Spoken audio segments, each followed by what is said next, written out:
d'abord, ça fait quand même sacrément chaud au cœur de voir autant de camarades, d'amis, de collègues, de travailleurs et de travailleuses avec ou sans emploi qui sont aujourd'hui ici présents dans différentes organisations syndicales, différentes organisations politiques, associatives, différents fronts de lutte, différentes idéologies. Et quand je dis que ça fait chaud au cœur, c'est-à-dire que ce matin, je crois que la meilleure réponse qui a été apportée, c'est par mes collègues de Levallois, et tous les autres bien sûr, mais mes collègues de Levallois qui, dès ce matin, dès 5h10, pour les premiers services, sont mis en grève à plus de 80-90%. Mes collègues de Levallois qui après, lorsqu'on est allé voir les facteurs et les factrices, sont mis également en grève à plus de 80-90%. Et mes collègues de la cabine, pour le jargon de postier, en fait, c'est ceux qui s'occupent des recommandés, donc ils n'ont pas dû être classés aujourd'hui, qui sont également mis à plus de 90% en grève. Donc le sale boulot, et je sais qu'il y a une collègue, la collègue là, du guichet qui m'a rendu le recommandé samedi, qui voulait pas me le donner, disait non, c'est pas moi, je veux pas te le filer ce recommandé. Ces petits gestes, ces petites chaleurs, ces petits moments de se rendre compte en réalité de toucher du bout de doigt, même s'il y a la pression, même s'il y a la répression, même si on voit toute leur violence de classe, de toucher du bout des doigts ce que ça veut dire la solidarité de notre camp social. C'est un élément essentiel pour pouvoir tenir face à un monde qui est dégueulasse, face à un monde où tu peux le prendre par tous les bouts. Il ne tient pas la route. Ça a été dit ici. Mais ce qu'on est victime aujourd'hui, les Michael, ma pomme, toute une série de salariés dont ils sont même pas représentants syndicaux, dont on exerce des pressions sur leur gueule. C'est la banalisation de l'intervention policière dans les universités qui laisse pousser des ailes à une hermie d'extrême droite pour intervenir à Montpellier, taper, tabasser des jeunes sous la houlette de doyens de droit. Leurs droits capitalistes, leurs droits de classe qu'on exècre. C'est la façon inhumaine dont ce gouvernement et les gouvernements précédents traitent les migrants. Après bombardement et bombardement de toute une série de pays colonisés par la France. Cette répression, cette violence, ils croient quoi? Ils croient qu'on a peur? Ils croient qu'on va se courber les chines? On veut changer ce monde.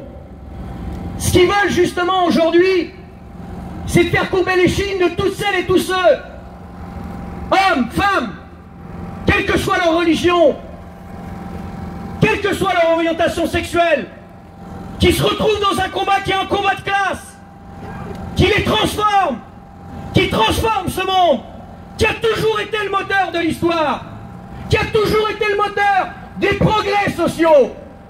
Et on veut leur dire clairement, aujourd'hui on n'est pas dans la commémoration, on n'est pas dans le souvenir, on est dans la révolte actuelle, dans la révolte qui crée les révolutions et qui change le monde actuel. Alors tout le monde parle d'unité. Et la démonstration de ce rassemblement, c'est une démonstration d'unité. Mais mon patron, il parle aussi souvent d'unité. Il dit même, vous savez, on est dans le même bateau. On est une grande équipe. Il dit même, on est tous citoyens.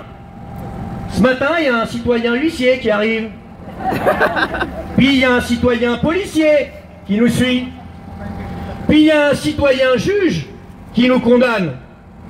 Et puis il y a un citoyen ministre qui autorise notre licenciement. Bah nous on leur dit à tous ces gens-là que l'unité, elle doit avoir une base de classe. Que l'unité est apprendre de notre histoire et du mouvement ouvrier, de nos luttes, de prendre le meilleur. C'est pas d'oublier que mai 68, sous les pavés, c'était la grève. 8 millions et 9 millions d'ouvriers et d'ouvrières en grève reconductible. Pas les grèves loto. Une grève qui commence un premier jour, qui se réunit en assemblée générale, qui discute des revendications, qui élit les délégués, qui permet de justement obtenir une victoire derrière.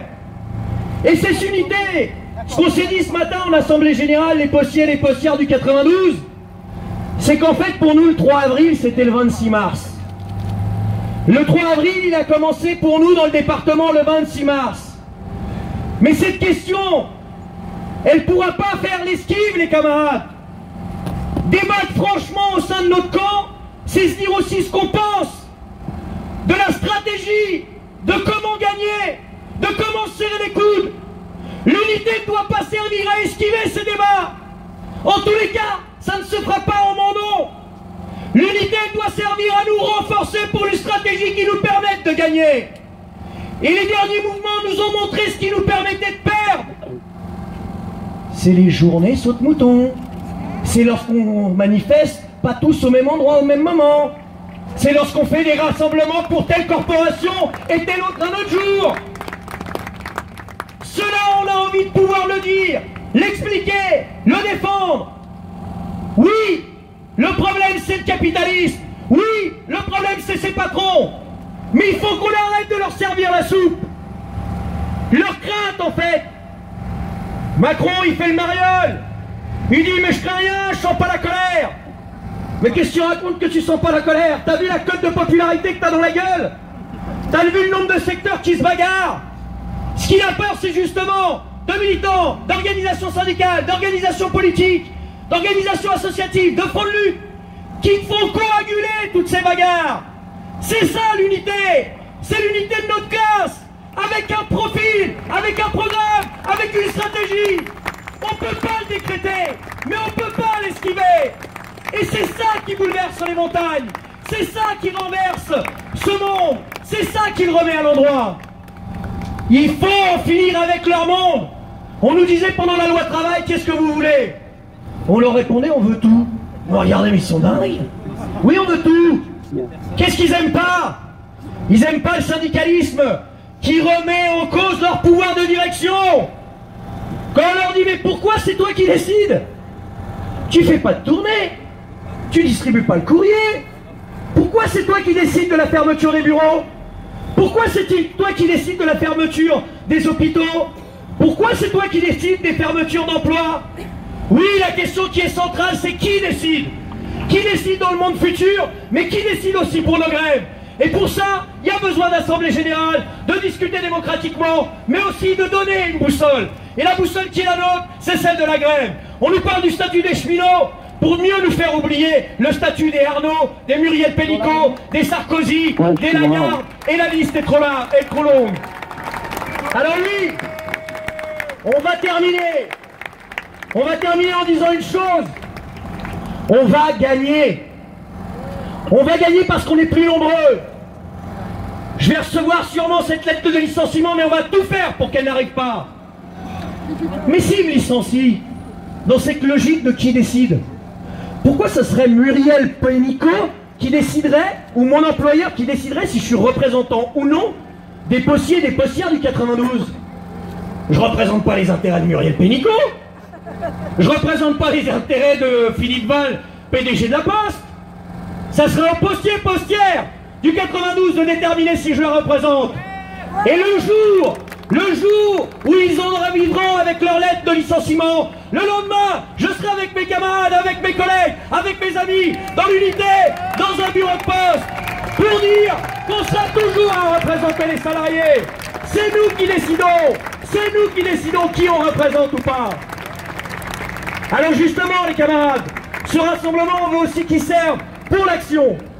À la fin, toutes celles et tous ceux qui souhaitent participer à des actions, parce qu'on va les faire bouger. Hein.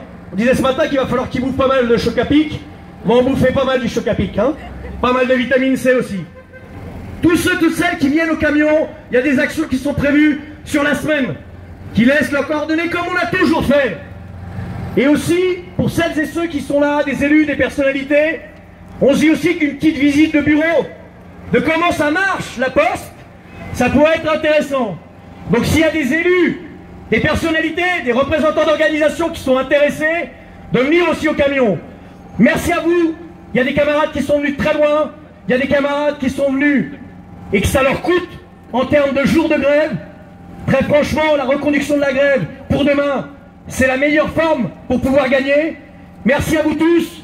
Je ne sais pas quelle sera l'issue en termes de licenciement ou pas, mais en tous les cas, en termes de détermination pour gagner, pour continuer à représenter les salariés, pour continuer à défendre notre classe, ça ne bougera pas. Alors que ceux qui en face l'entendent, ils n'ont rien gagné, et c'est pas le bout de papier de se recommander qui changera la face de notre combat politique et syndical.